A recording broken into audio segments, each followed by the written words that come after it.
રહી વાત વાંજ્યા પણ નહીં તો રાજપૂત કોણ કહે છે કે પોકરણગઢના રાજવી અજમલ વાંજ્યા છે આજ પોકરણગઢની પટરાણી માતા મિનડબાઈ પણ વાંજ્યા છે નહીં રાજપૂત કદાચ આપણી પોકરણગઢની રેતને ખ્યાલ નહીં હોય આપણી રેત જાણતી નહીં હોય કે દાદા સૂરજના તેજને પણ ઝાંખા કરી જગદંબા સમાન જોગ માયા સમાન તનકણ બાળાયો આંગણના અંદર બિનબા લાશા લક્ષ્મી ને આપણી લાડક વાય દીકરી કહેવાય કે સુગુણાબા રાજપૂત જગદંબા ને જત જેવી તણ તણ દીકરીઓ આંગણી આની અંદર રમવા હોવા છતાં આજ આપણે પોકરણગઢનું રજવાડું વાંચવાયેલું જાય રાજપૂત ઈ વાત તમે પણ જાણો છો ને હું પણ જાણું છું હરાણી કે ત્રણ દીકરીઓના માત્ર કોઈ દિવસ વાંજ્યા ન કહેવાય છતાં આપ મારા મંડળાના ઉકેલ કરો મારા દરડાના ઉકેલ કરો આપ મને સમજાવો રાજપૂત આપણે શા માટે વાંજ્યા કહેવાય શા માટે વાંજ્યા સાંભળો રાણી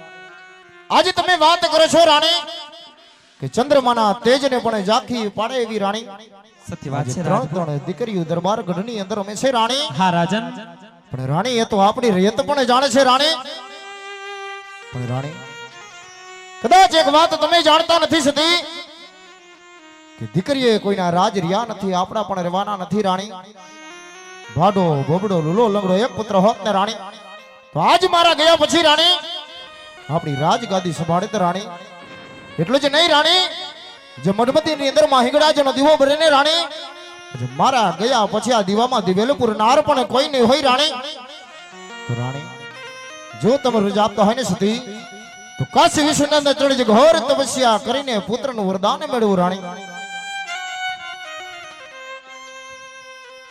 આજ તમારી કેવી વાત પણ સત્ય છે રાજપૂત હા રાજપૂતાણી કદાચ આપણા રજવાડાની અંદર એક રાજકુમાર રમતા હોત ને તો આજ આપણી ગાદીના વારસદાર બને આપણી પ્રજાના પાલનહાર બને પણ રાજન આ તો હવ વિધિના લખેલા લેખ છે લેખની માથે મેઘ મારા આપણા ભાગ્યમાં હોય તો હવને ભોગવવું પડે છે રાજન એટલે જ ભાગ્ય વિના ભગવાન મળે નહીં અને કર્મ વિના કાંઈ પણ ન મળે હા રાજપૂતાણી એટલે જ કર્મે નીકળો કીર્તાર હુનર કરો હજાર છઠ્ઠીના કોઈ દિવસ ચૂકે નહીં એ આખર વેળાએ આડા ફરે રાજપૂત આજ તમારા ને મારા કર્મ આપણને પડ્યા સત્ય વાત છે રાણી નહીતર કોઈ દિવસ એક રાજપૂત ને રાજપૂતાણીને આવા દિવસો નો જવાબ પડે વિધિના લખેલા લેખ લલાટે હાલ્યા જાય એમ કર્મનો કોઈ પણ સંગાતી હોતો નથી અને છતાંય તમારા દલડા રી જવા મનડા રી જવા અરે રાજપૂત જો કાશી સ્નાતના શરણે જવાની ઈચ્છા ધરાવતા હોય ને વગડે તો તમને જરૂરથી આવશે હરાણી કાશી સ્નાતના શરણે તો રાજપૂત તમને જરૂરથી વડાવશો પણ કાલ હવારે પાપા પગલી ભરતા મા બાપ બોલતા આપણા લાડકવાયા સગુણા બા દરબાર આજ વિવાહને ઉંમર લાયક થયા છે હરાણી એ વાત તો તમે જાણો હું પણ જાણું કે દીકરી ઉંમર લાયક થાય એટલે પોત પોતાને સાસરે શોભે જાણું છું રાજપૂતાણી રાજપૂત લીલુડા તોરણ આંગણે બધાવો ઢોલ અને હરણાયો આજ આપણા પોકરણગઢના કાંગરે બગડાવો દેશ દેશમાની માલિપા બિનબા સગુણાના શ્રીફળ મોકલાવી યોગ્ય સારા રજવાડા જો યોગ્ય સારા રાજકુમાર જો રૂડા બેનબાના હસ્ત મેળાપ કરી રાજપૂત આપ સુખેથી વન સીધા આવજો હું તમને હસતા મુખે સોળે શણગાર સજી છાયક પોકરણગઢના હિમાડા સુધી વિદાયો આપશું રાજપૂત વિદાયો આપશું રાણી આજે તમે વાત કરો છો રાણી પણ રાજપૂતાણી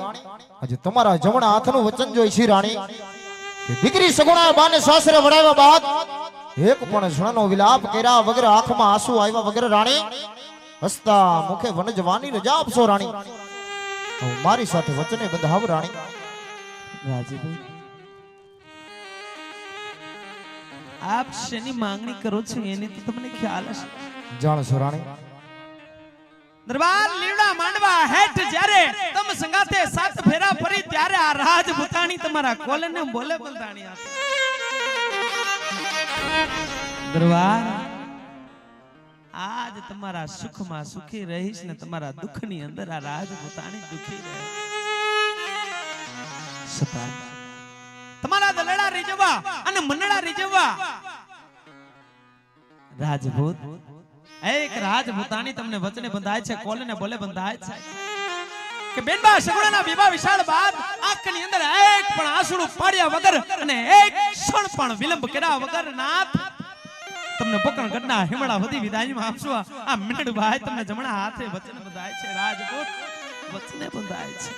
જોજો રાણી, આજ તમે તુવરકુડી શાખના રાજપૂતની હારે વચને બંધાવો છો રાણી. પાછળથી પછતાવાનો વારો ન આવે રાણી.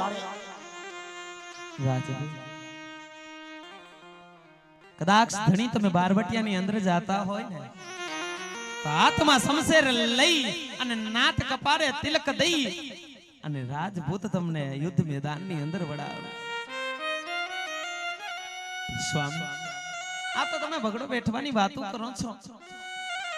દુઃખના માયરા નાથ આજ શબ્દના માયરા મરી ગયા, શબ્દે સોયડા રામ, જેને જેને શબ્દને વિચાર્યા એના સુધરી ગયા સૌ કાજ. આજ આવા શબ્દના માયરા નાથ તમારે બગડો બેઠવો છે, છતાંય તમને હું હા પાડું છું. પણ નાથ, આ રાજપૂતાણી વચને બંધાણી છે, એના વચન કોઈ દિવસ મિથ્યા ન જાય. કારણ કે રઘુકુલ રીત સદા ચાલી આવે, પ્રાણ જાય પણ વચન કદાચ ના જાય. માટે નાથ આજ રાજપૂતાણી કદાચ એના દેહના બલિદાન કર્યા પછી તમારા વચનનું પાલન કરશે. નાથ આ વચનનું પાલન કરશે. જાઓ રાજપૂત, હવે હરખેથી લગનિયા લેવડાવો, ત્રમાળું ઢોલ પોકરણગઢના કાંગરે પકડાવો અને હરખેથી બેનબાના લગનિયા લેવડાવી નાથ રૂડા શરણાઈને ઢોલ આજ આપણા આંગણિયાની અંદર લેવડાવો. રૂડા લગન ગીત ગવડાવો નાથ. પુરાણા પંડિતને બોલાવી નાથ દેશ ને પ્રદેશ બિનબા સગુણાના શ્રીફળ મોકલાવો ના, શ્રીફળ મોકલાવો. બોલે રાણી. વીરા, રાજમાંથી ભૂદેવને બોલાવો. હે આજે હે પર દાન બોલાવે ગુણ દેવ આવો જોરે.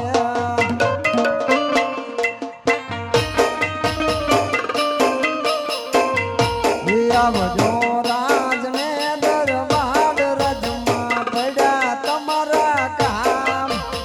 પર દાન બોલાવે ગુણ દેવ આવો જોરે.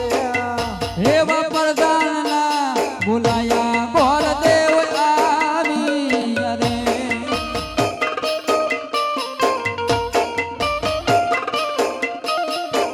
હે આલિયા રાજાને દરબાર રે, વરદાન બોલાવે ગોર દેવ આવી રે.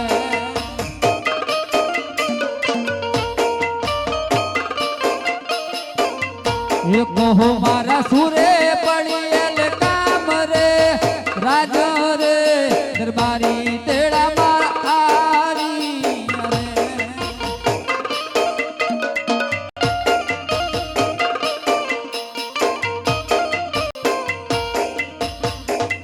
અરે પ્રધાનજી, અત્યારે રાજ વિશે બોલાવવાનું કારણ શું છે? અમારા મહારાજા બોલાવે છે. અરે મહારાજા ને પણ અરે મહારાજા, અત્યારે રાજ વિશે બોલાવવાનું કારણ શું છે?